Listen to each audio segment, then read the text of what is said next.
The Aspen Acres Fire is now the 7th largest fire in our state's history. It has grown to more than 91,000 acres. That's about 143 square miles for reference. More than 1,100 firefighters are battling to get that fire under control. Containment is now up to just 12%.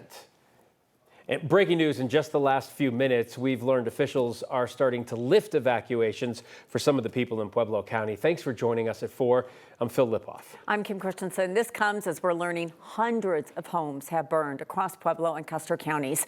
And officials know people are really getting antsy to get back into that area and assess the damage, deal with what they have to. 9 News reporter Mark Salinger is in Pueblo. And Mark, you just got an update from officials there minutes ago.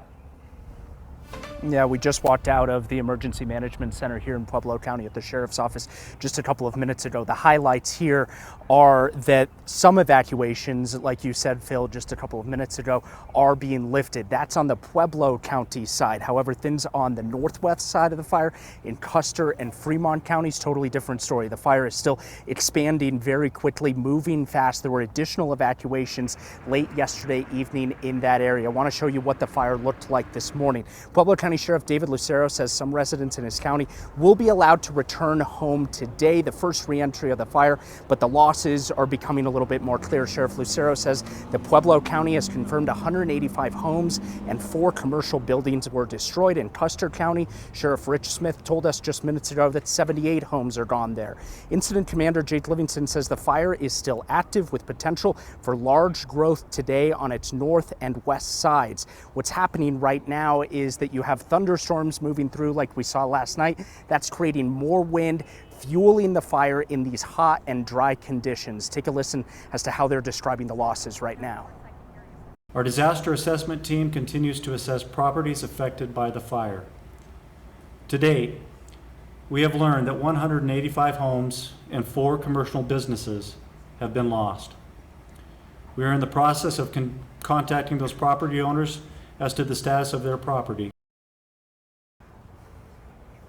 So now you have people from all over the country coming in here to work on this fire. Again, the 7th largest in Colorado state history. You have CAL FIRE personnel coming in from California. The incident management team now managing this fire is from Alaska. You are having people from all over the country coming in to southern Colorado and helping to battle this fire as it continues to grow in certain areas. Really quickly before I toss it back to you, Kim and Phil, one of the things that they're monitoring right here is that there's a large federal correctional facility with the Supermax prison in Florence, Colorado, that is really in the line of where this fire could potentially head if it grows significantly over the next couple of days. They say at this point they are not incredibly concerned with needing to evacuate any of the inmates there, but the Federal Bureau of Prisons told me today that all of those prisoners are currently sheltering in place and they do not plan to evacuate them, at least right now. Live in Pueblo, I'm Mark Salinger, 9 News.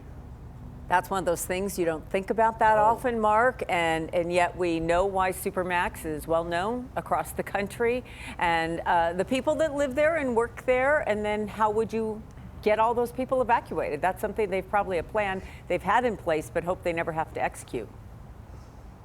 Yeah, these are the most notorious prisoners in the country. El Chapo, the Boston bomber, Dzhokhar Tsarnaev is there.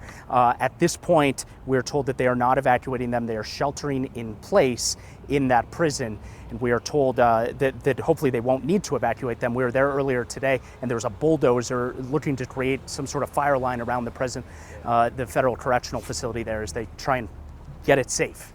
One of those things where they have a plan in place. They hope they never, ever have to use the logistics. Must be a nightmare. Mark, thank you. People in southern Colorado say they've also seen an outpouring of support as the Aspen Acres Fire has put more than 1,000 people out of their homes, many of them eager to get back into their homes. United Way of Southern Colorado said today they've raised more than $127,000 to support them. They are still taking donations, money and physical supplies, or if you'd like to donate your time, they are also looking for volunteers. If you want to help in any way, you can visit the website on your screen right there and get more information on how you can get involved with United Way. They're going to need the help for a while.